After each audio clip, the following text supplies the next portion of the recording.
Okay, welcome back to Rolling History. This week we're going to get into the bones of the car. We've been fooling around with all the little things, trinkets on the car, trying to get them underway, but now we need to get into some of the bigger stuff. So this week we're going to pull the motor out. We're going to take a look at what's inside and see what we come up with. Who knows? But we're going to give it a shot, so let's go.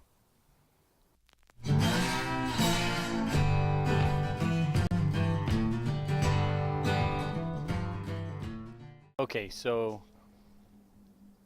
the car has kind of been just fit together. All of this is just kind of sitting on here. So today I'm going to pull the engine out, and right now I'm just going to take off all this little extra sheet metal and stuff and get it ready to go.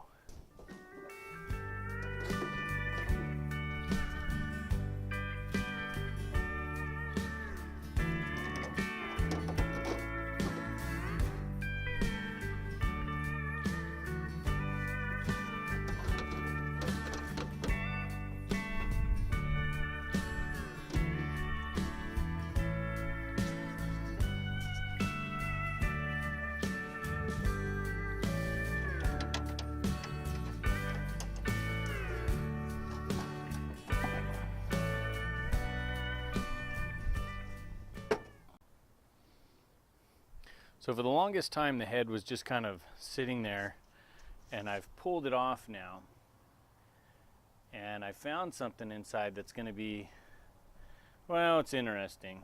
It's not great, but let me get the head off the rest of the way and you can take a look at what I found.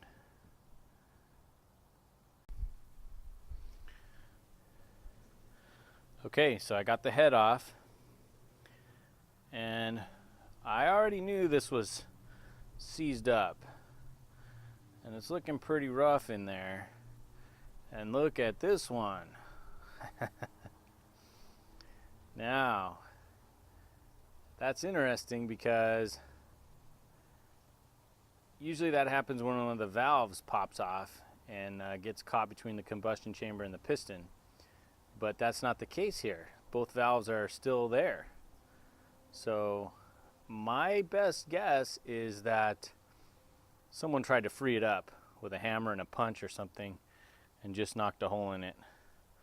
It kind of looks, I don't know if you can see it, but it kind of looks like it's punched down. And I don't know, it doesn't look like something that happened while it was running. Looks like something that happened afterwards. There's a lot of crust in the cylinders. For sure they're going to need a bore. Hopefully there's enough there to bore them. I'm pretty sure I can get pistons for it no matter what. So let me get this thing out of here and we'll see what we got.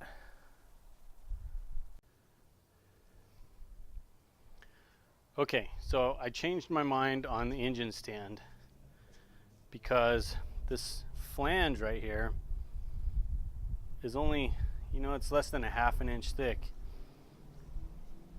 And I'm afraid with all of that weight hanging off of it that I might break that flange. So I'm going to take the engine apart where it is, and as I go I'll have to figure out, as pieces come off, which way to turn it and how to hold it while we do the job. But I'm just too afraid to hook onto that flange. I'm afraid it'll bust them off. So here we go. Alright, so my battery died on the phone, on the camera. So I loosened up a bunch of stuff, and we're just going to finish it up right now, taking it off.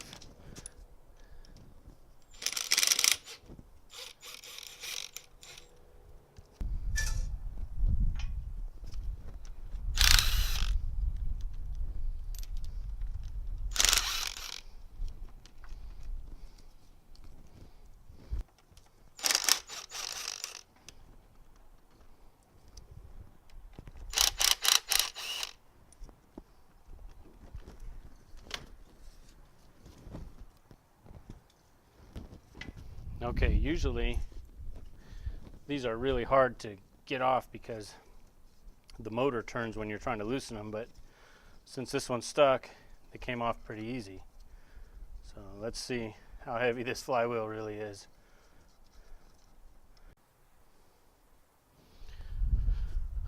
Okay, it took me a little while, but I think it's going to come off now. Yep.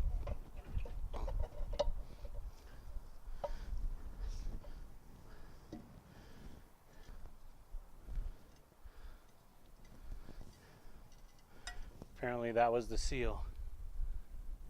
No wonder it's all greasy back here.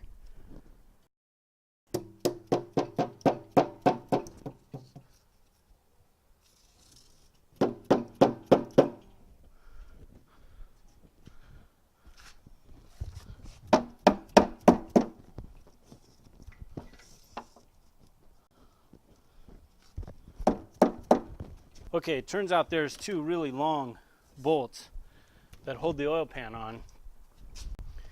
I'm on the last one here. It should come off.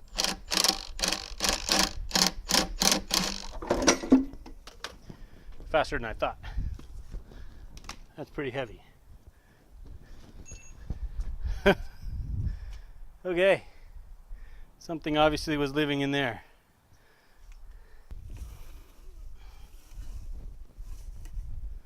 Wow, how am I going to get all that out of there? That's disgusting. This here is the float that tells you if you have oil or not. It's kind of cool. That comes through this little hole right here, and it lifts and lowers with the height of the oil, so you know if you have oil in it or not. Now, okay, let me reposition my stuff, and we'll take a look at the crank and the rods. Okay, good news, I was able to get it onto my engine stand from the side over here instead of right back here.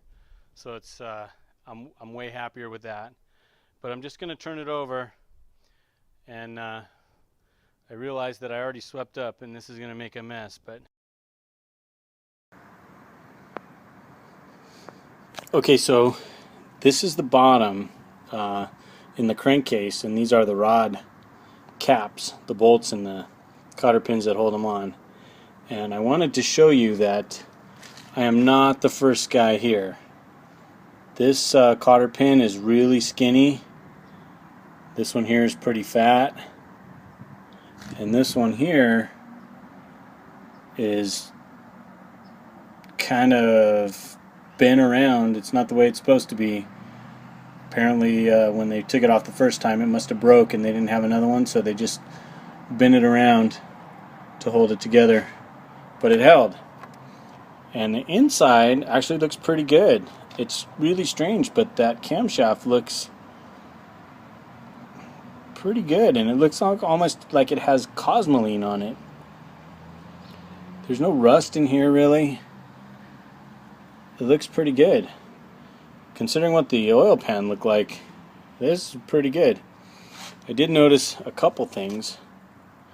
Right here, if you look, you see how the cotter pin goes in above the crown nut? So it looks like these rod caps have been scraped to make them a little bit tighter at some point. But we'll find out. Hopefully they don't need to be scraped again and we can use them. So I got all the pistons out of the engine. It's pretty much apart. I still have to take the camshaft and the valves out, but I don't have a valve spring compressor of my own. I'm gonna have to borrow one from a friend. That piston that had a hole in it, number one, I never found any of the pieces down in the crankcase or in the oil pan, so I don't know how that happened. But I can tell you for sure no amount of pounding was going to get that out of there with the crank on it, because it took a lot of work to get it out. Other than that, the Babbitt looks pretty good. There's just a couple spots where it's questionable. I'm hoping that that it'll be okay. I don't really want to spend the money on the Babbitt. For those of you who don't know what Babbitt is, basically it's like a lead tin compound, I believe, and they use that for the bearings in the engine, on the early engines. And nowadays you can buy them for like a Ford small or a Chevy small block, or any new car pretty much. You can buy them and they're just coming in little kits, and they just pop right on and you're ready to go. But the old style, you have to actually heat the metal, melt it, pour it in to a little mold in the engine block, and then let it cool, and then you have to have a machinist, a pretty skilled machinist has to machine that out so that it's like perfect tolerances, and that costs a lot of money these days. Maybe not back, in 1918, maybe it was a little bit less expensive, but nowadays there's not very many people that do it, and they're kind of craftsmen, so they get paid for their work. Other than that, it doesn't look too bad in here. There's no major problems, it doesn't look broken anywhere. It doesn't look, well, I can't really tell if it's cracked yet. I'll have to get it magnafluxed, but I don't see any signs of any of that. And the inside of the engine was pretty clean. So I'm gonna take it down and get it hot tanked and probably magnafluxed. And I still got to get the camshaft out. The cam actually is not locked up, but the valves are, so it only turns a tiny bit. And so I'll let you know. I'm going to get it all taken apart, cleaned up, and then we'll look at all the parts and decide a plan of action on what we're going to do with it. At the bare minimum, it needs pistons and a bore, and at the maximum, it needs Babbitt, pistons, bore, and I'm pretty sure, well, it's going to get a valve job regardless. So anyways, let me get it all cleaned up, and in a video down the line we'll go over it and decide our plan. All right, thanks for watching this episode of Rolling History. If you haven't already subscribed to our channel, and we'll see you next week.